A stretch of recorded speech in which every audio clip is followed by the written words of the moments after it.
Today's story is so haunting.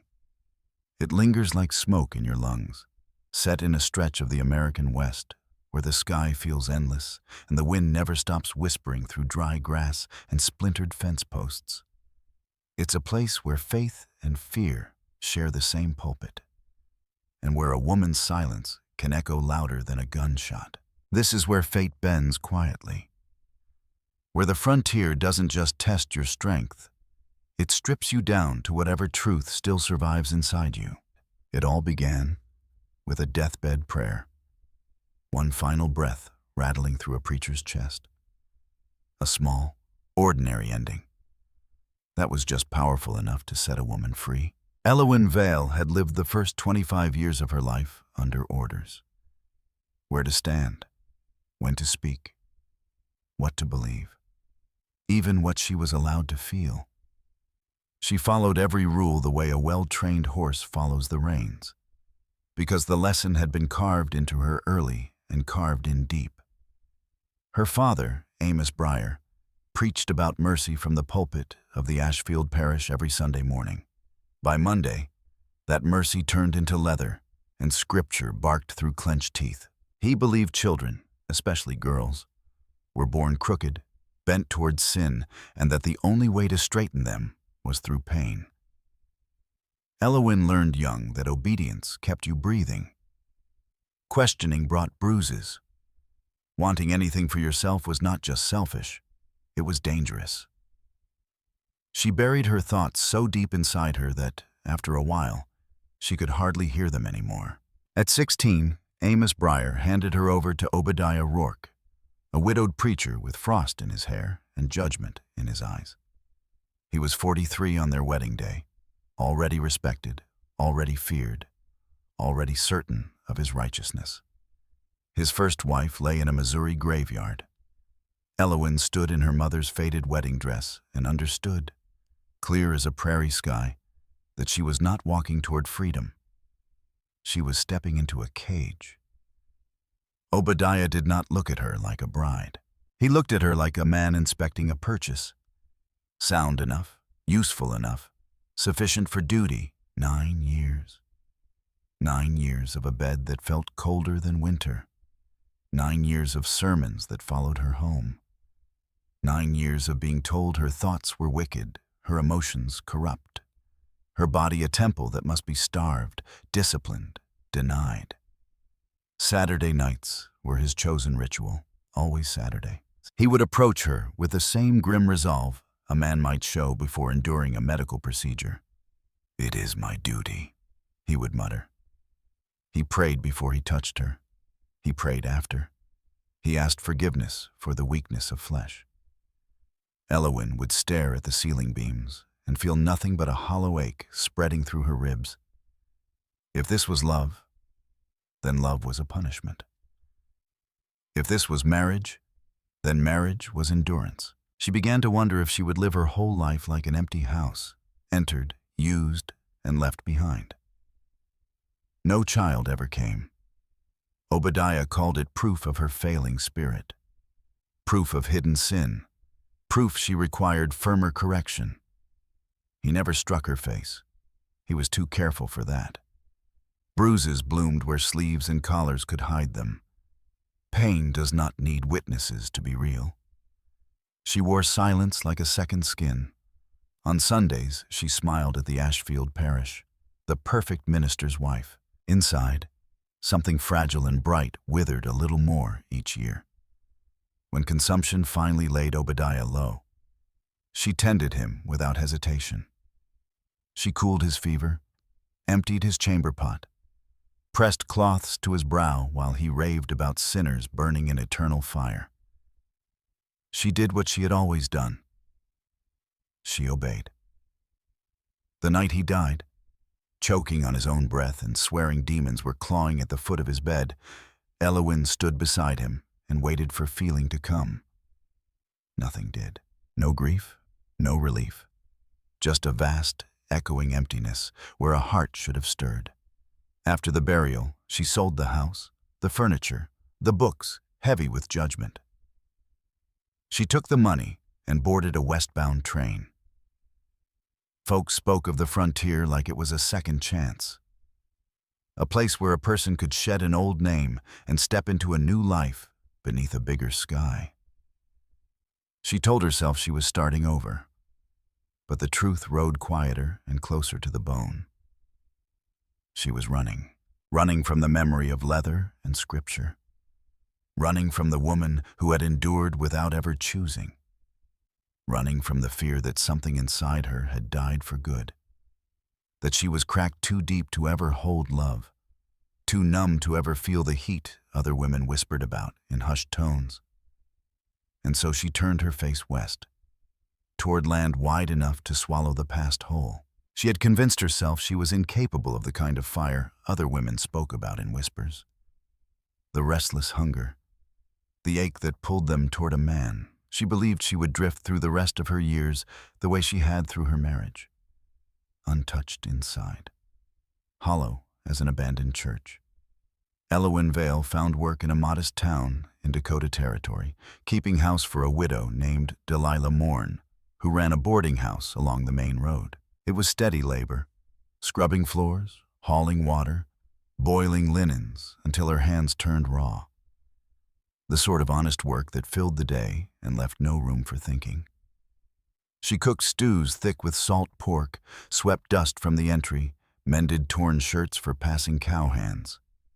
The tin cup drifters came and went with the seasons, boots heavy with mud and stories heavier still. Some of them tried their luck with her, mistaking widowhood for invitation. She handled them with quiet firmness and a look that closed doors before words ever had to. Each night she collapsed into bed, bone-tired. Each dawn she rose before first light and did it all again. It was not joy, but it was calm. Out here on the edge of the plains, calm was something a person learned to treasure. She had been there 6 months when he rode in. He arrived with the black tallow men, fur traders bound east once the snows loosened their grip. They had been dealing with his people and hired him to guide them across territory that had grown restless with suspicion and blood. He was not one of the traders. That much was clear from the start. His name was Kiona. Tall and spare, built like a bow drawn tight. He carried himself with the easy balance of someone raised beneath open sky. His hair fell dark and straight past his shoulders, catching the lamplight in quiet sheen.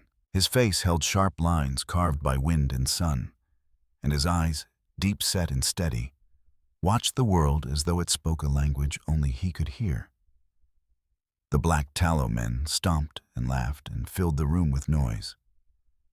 Kiona stood apart from them without seeming to try. When he moved, he did so with a stillness that made the others appear clumsy.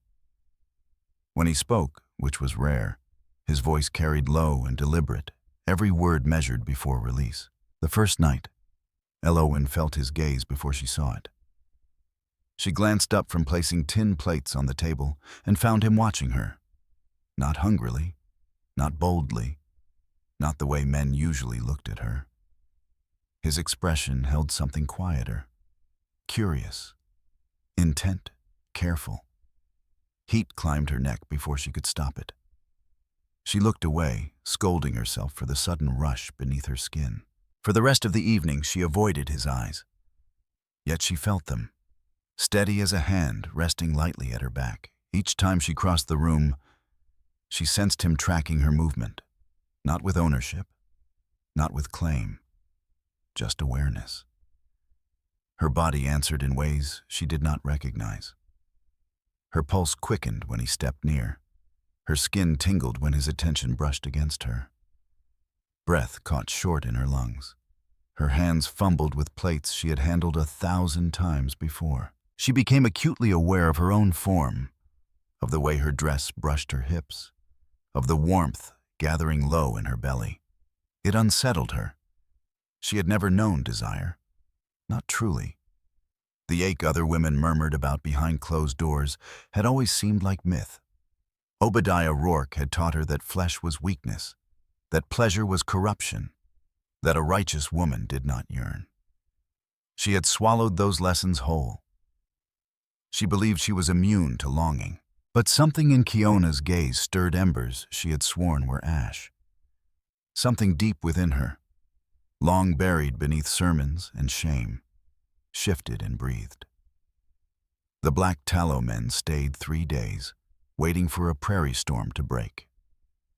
Snow and wind lashed the town, forcing them to linger beneath Delilah Mourne's roof. During those 3 days, Elowyn found herself aware of Kiona at all hours. She tracked the sound of his boots across the floorboards, noticed when he stepped outside, invented reasons to carry fresh water into whatever room he occupied. When she dared glance his way, she often caught him already watching. His dark eyes followed her with that same unreadable steadiness, and each time their gazes locked, something sharp and electric sparked beneath her ribs, like lightning striking dry grass on the open plains. The charge between them left her shaken, breath caught high in her chest, unsure whether she feared it or craved it. On the second night of the storm, she found him alone in the kitchen. Wind howled across the plains and rattled the window panes while snow struck the glass in wild bursts. Kiona stood near the window, staring out into the dark as if he could read something written inside the storm itself. Elowyn had come to dampen the fire before turning in. She hadn't expected anyone to be there. She stopped in the doorway, uncertain whether to slip away unnoticed. "Don't leave on my account," he said quietly without turning around. His English carried a careful cadence, each word deliberate, touched with a rhythm that did not belong to the Cinder Flats folk. "I couldn't sleep," he added. "The wind is saying things I'd rather not listen to." Every lesson Amos Breyer had ever beaten into her urged her to retreat. A woman alone with a man after dark invited trouble. That was law. That was truth. But something stronger than fear rooted her to the floorboards. Something that wanted to stay, to hear him, to understand why her pulse betrayed her whenever he drew near. "What does it say?" she asked. Her voice surprised her. It did not tremble. Kiona turned then.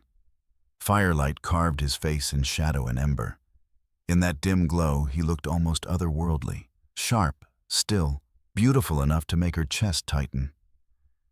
"It speaks of change," he said, "of old things breaking apart so new things can rise, of one world fading and another fighting to be born."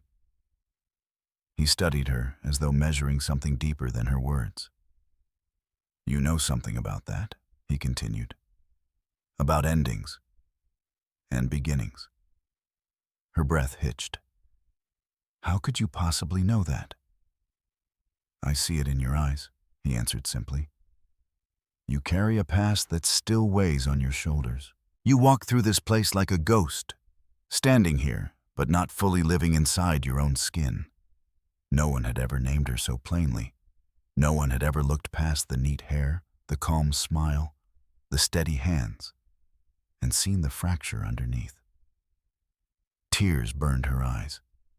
She swallowed them back fiercely, refusing to break in front of a man who, for all his quiet, saw her more clearly than anyone ever had. "I was married," she said at last, the words slipping free before she could stop them, "to a preacher. Obadiah Rourke believed suffering purified the soul. He taught me my body was sinful, that wanting anything was weakness, that the only way to earn God's love was to deny every part of myself that felt alive." Kiona did not flinch. He did not look shocked. He only nodded once, slow and steady.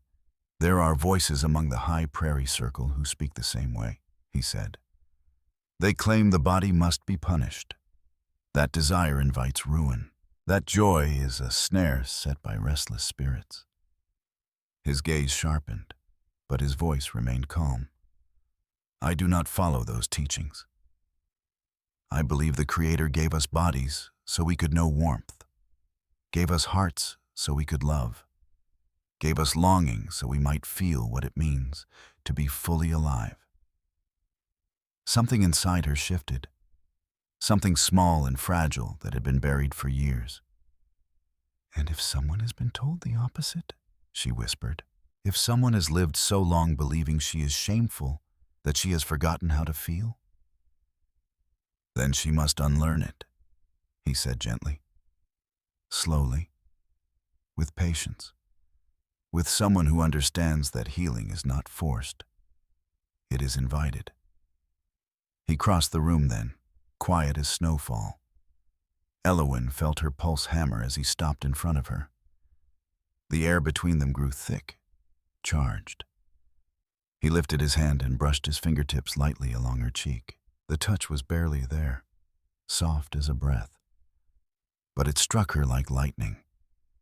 Nerves, long silent, flared awake. Heat spread through her veins.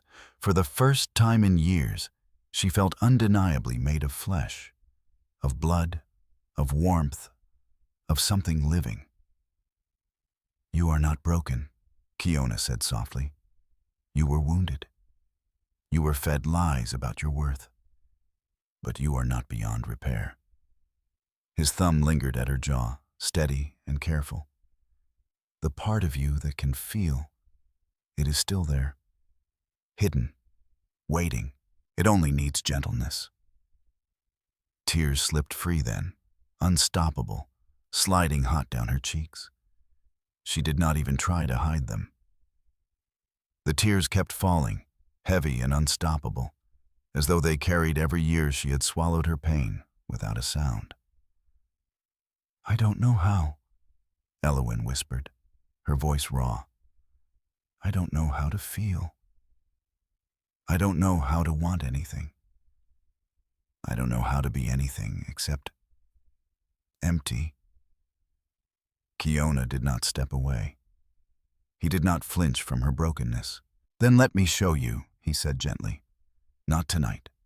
Not while the storm is raging and gone by dawn. But if you truly wish to learn, if you want to discover what still lives inside you, I will teach you. Slowly, carefully, as long as it takes." The black tallow men rode out the next morning once the sky cleared. Kiona left with them, disappearing into the pale winter horizon. Elowyn told herself that was the end of it. That what had passed between them in the kitchen was nothing more than a strange, fleeting moment carved out by wind and firelight. But 3 weeks later, he returned, alone. He stood in the doorway of Delilah Mourne's boarding house and said plainly, "I couldn't forget you. Your face followed me. I came back because I meant what I said." And he did. What followed was unlike anything Elowyn had ever known. Kiona did not hurry her. He did not claim her body the way Obadiah Rourke had under the name of duty. There was no cold obligation, no prayer whispered in shame. Instead, there was patience.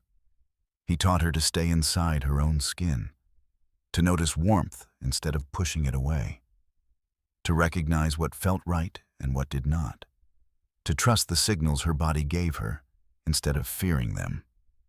It began simply.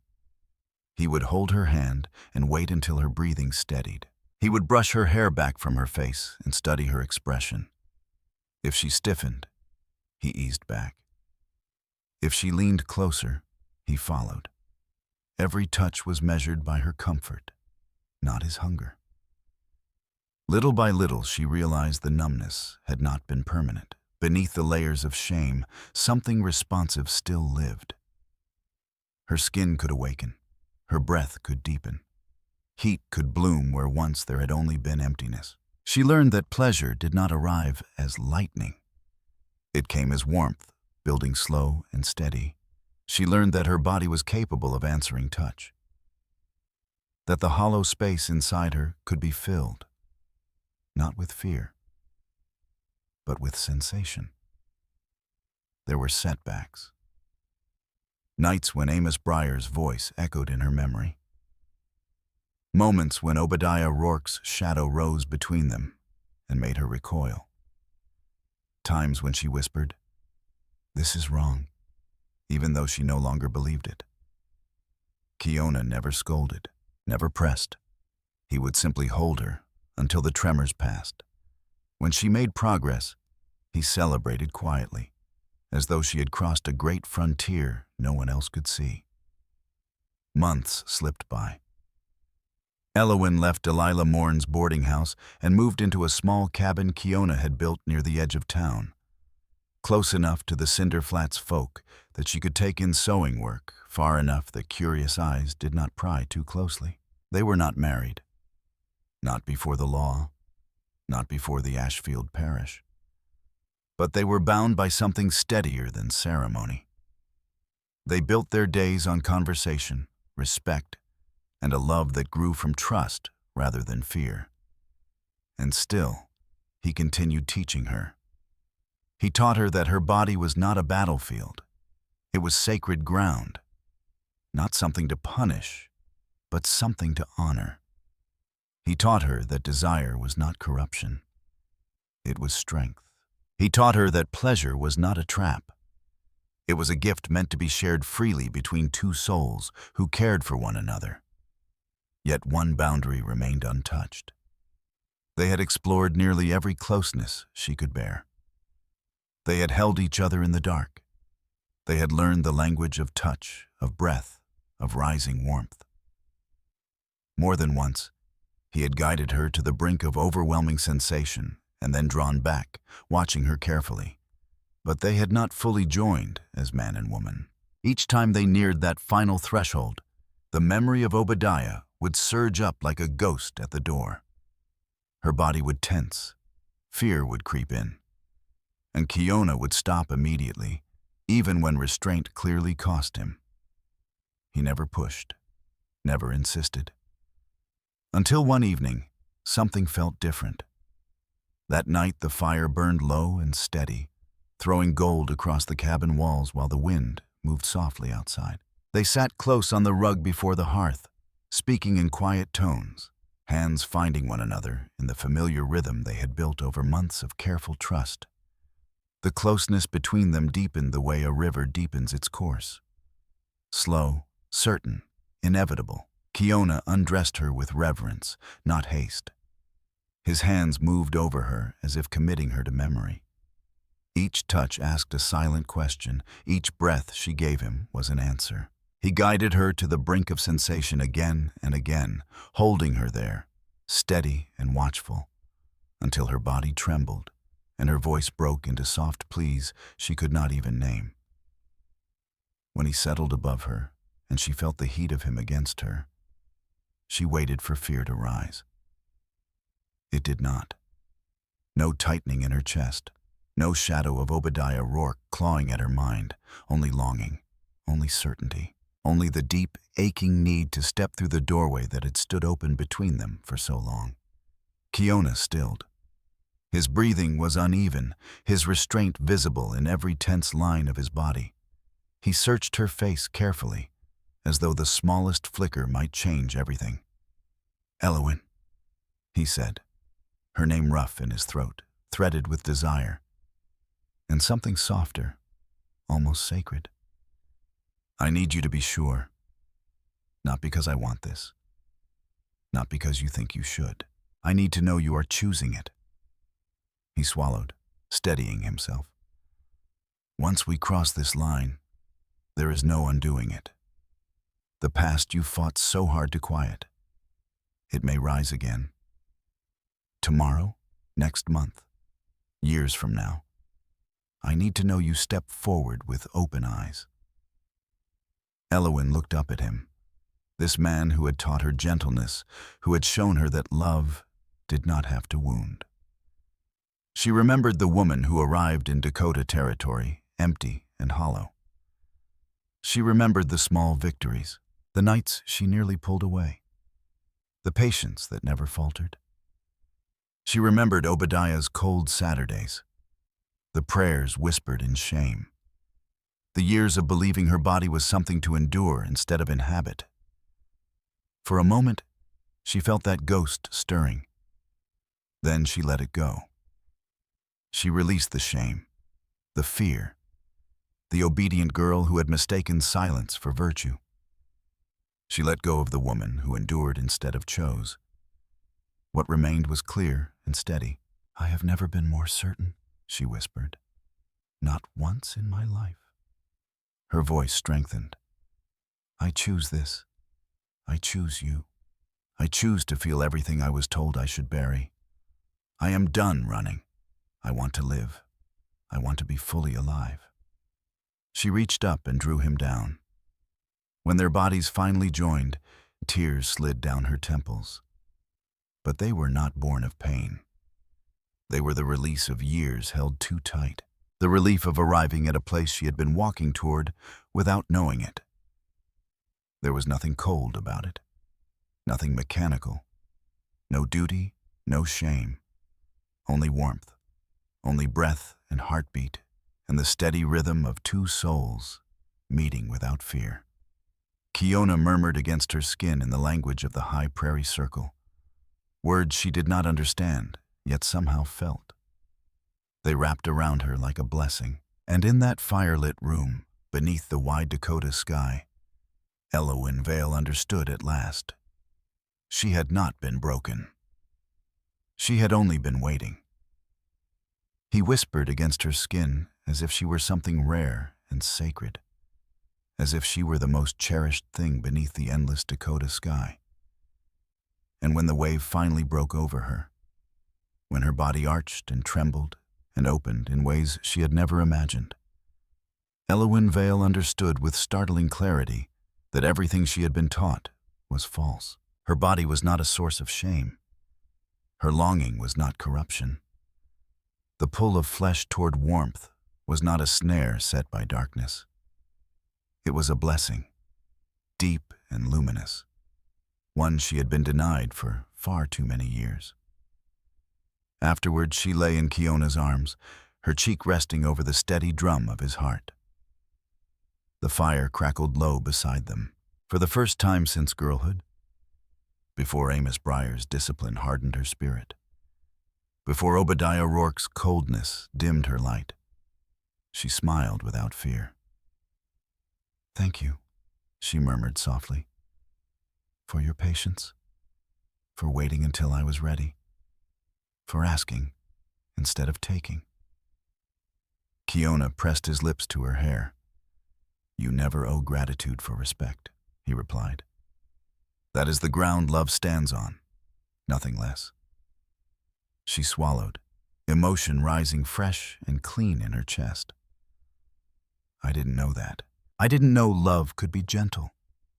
I didn't know closeness could feel like this. Everything I believed was built on fear, and you showed me something different." He shook his head slightly. "You found it yourself," he said. "I only carried the lantern. The strength was always yours. The choice was yours. You stopped running. You stepped forward. I'm only the man you decided to walk beside." They remained tangled together while the fire dimmed to embers and the prairie night deepened beyond the cabin walls. Outside, the world went on unaware that something sacred had shifted inside that small room on the edge of the frontier. Elowyn felt altered in a way she could not yet fully name. The empty space that had haunted her for years was gone.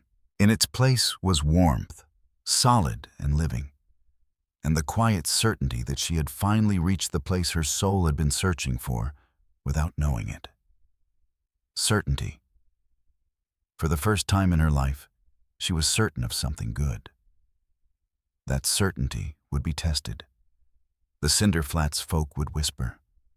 There would be sharp looks and tighter smiles at the sight of a white woman choosing a man of the high prairie circle.